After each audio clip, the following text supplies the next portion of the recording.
तो जिन भाइयों ने जानवर रखे हैं, आप डेरे पे जाते हैं, अपने जानवरों को देखते हैं, जानवरों को अफारा हो जाता है, जिसको हवा फूक या फारा भी कहा जाता है। उसकी पहचान ये होती है कि आप सारे अपने जानवरों को इस तरह खड़े देखते हैं और जानवर की जो लेफ्ट साइड है, पंजाबी में खब्बी साइड है, वो हवा से भरी हुई होती है। यानी कि दोनों को अगर आप पीछे से जानवर को खड़े होकर देखेंगे, जो उसकी लेफ्ट साइड है, इधर वाली खब्बी साइड वो बहुत ज्यादा फूली हुई होगी, दूसरी साइड से डबल होगी, वो उसको अफारा कहते हैं। अब उस होती क्यों है, उसका इलाज क्या है और उसकी हम बचत किस तरह करते हैं, उसके लिए ये वीडियो आपने प्रॉपर एंड तक देखनी है, ताकि अगर आपके जानवरों के साथ ये मसला आए तो आपको पता हो कि उसका देसी इलाज कौन सा और कौन कौन सी चीज आपने डेरे पे रखनी है। क्योंकि ये एक ऐसी बीमारी है कि अगर आप इसका फौरी हल नहीं करते तो आपके जानवर की मौत भी वाकई हो सकती है। सबसे पहले हम बात करते हैं कि ये अफारा होता क्यों है जानवरों में। अक्सर जानवर गंदी चीजें खा लेते हैं, कोई कील खा लेते हैं, कोई शापर खा लेते हैं, या गंदा चारा खा लेते हैं जिसमें टॉक्सिन और फंगस बहुत ज्यादा है। और अक्सर जानवर चराई करने जाते हैं, वहां पे कोई जहरीली चीज खा लेते हैं या गंद बंद खा लेते हैं। और बरसीम के मौसम में जब शटाले का मौसम होता है, उसमें अक्सर जानवरों को अफारा होता है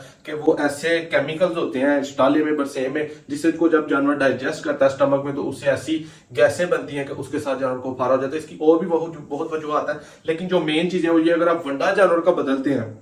एक से दूसरे पे उसको अचानक कन्वर्ट करते हैं, तो उससे भी जानवर को जो वो अफारा हो जाएगा। अब इसके लिए आपने सबसे पहले देखना है कि आपके जानवर को अगर तो ये बहुत ज्यादा हाईली हो गया और आपका जानवर लेट गया, उसको सांस बहुत मुश्किल से आ रही है, तो आपने एक ट्रोकर कैनोला होता है जो आपको किसी भी अच्छे मेडिकल स्टोर जो वेटरनरी है जानवरों का, वहां से मिल जाएगा। वो ट्रोकर कैनोला आपने रखना है, जिसको आप सुआ कहते हैं। अक्सर लोग बर्फ वाले या आम सुए से सुराख कर देते हैं, उससे जानवर जख्मी हो जाता है और इन्फेक्शन बढ़ने के बहुत चांसेस होते हैं। आपने ट्रोकर कैनोला लेना है, उसको सीधा आपने जो जानवर की आप कह लें ये वाली साइड है, पसलियों के साथ ही स्पेस आपको मिलेगी, वहां पे आप उसको इजीली जो वो ठोक सकते हैं और उससे हवा जो है वो बाहर निकल जाएगी। ये तब आपने करना जब आपका जानवर सांस मुश्किल ले रहा है, हवा इतनी ज्यादा हो गई है कि जानवर सांस लेना मुश्किल हो गया, उसके फेफड़ों को जो है दबाव आ रहा है और जानवर आप देख रहे हैं कि मरने के बिल्कुल करीब है, तो फिर उसको लगा दे। लेकिन अगर आप देखते हैं कि जानवर खड़ा है और प्रोसेस जो वो उसका इतना मुश्किल नहीं है, वो लेट नहीं रहा, उसका सांस प्रॉपर अच्छे तरीके से आ रहा है, तो फिर 2-3 देसी नुस्खे हैं जिनको आपने अप्लाई करना है, उनसे आपके जानवर की 100% जो है वो अफारा खत्म हो जाएगा।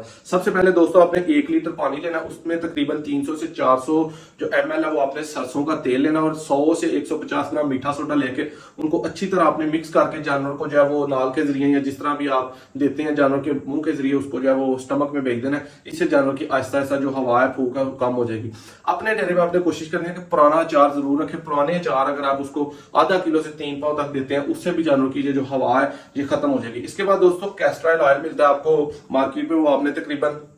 500 ml लेके उसमें 1 किलो से 1.5 किलो दूध मिला के अच्छी तरह उसको मिक्स करके कच्चे दूध को, तो वो आप अपने जानवर के दे, उससे भी आपका जानवर की जो है हवा बिल्कुल खत्म हो जाएगी। ये नुस्खा करने के बाद जब आपका जानवर ठीक हो जाए, आपने लाजमी जानवर को 1000 ml जो नॉर्मल सलाइन मिलती है 1 लीटर वाली, उसमें तकरीबन हैपासेल या हैपाजेल आपको इंजेक्शन मिलते हैं दो, उन दोनों में से एक इंजेक्शन हैपासेल या हैपाजेल 50 ml नॉर्मल सलाइन में डाल के आपने अपने जानवर को खुद लगाना या डॉक्टर से जरूर लगवा देना। इससे आपका जानवर रिकवर हो जाएगा और आने वाले वक्त में उसको जो हवा है उसकी शिकायत नहीं होगी। इसमें एहतियात ये है कि आप ये चीजें, एक तो ट्रैकर कैन्यूला जो है वो आप मार्केट से लेके आए, हवा की सूरत में जो जानवर को अफारे की सूरत में लगाया जाता है। उसके बाद आप पुराना अचार लाजमी रखें, कैस्टर ऑयल लाजमी रखें, सरसों का तेल और मीठा सोडा अपने डेरे पे जरूर रखें, अपने फार्म पे जरूर रखें, ताकि जरूरत के वक्त आप खुद अगर देखते हैं तो आपके जानवरों के काम आए। और जानवर जब चराई करने जाता है तो कोशिश करें कि जो चराई करवाने वाले हैं वो प्रॉपर एहतियात करें कि जानवर कोई गंदी मंदी चीज या कोई जहरीली चीज ना खाए। वीडियो अच्छी लगे शेयर लाजमी करिएगा।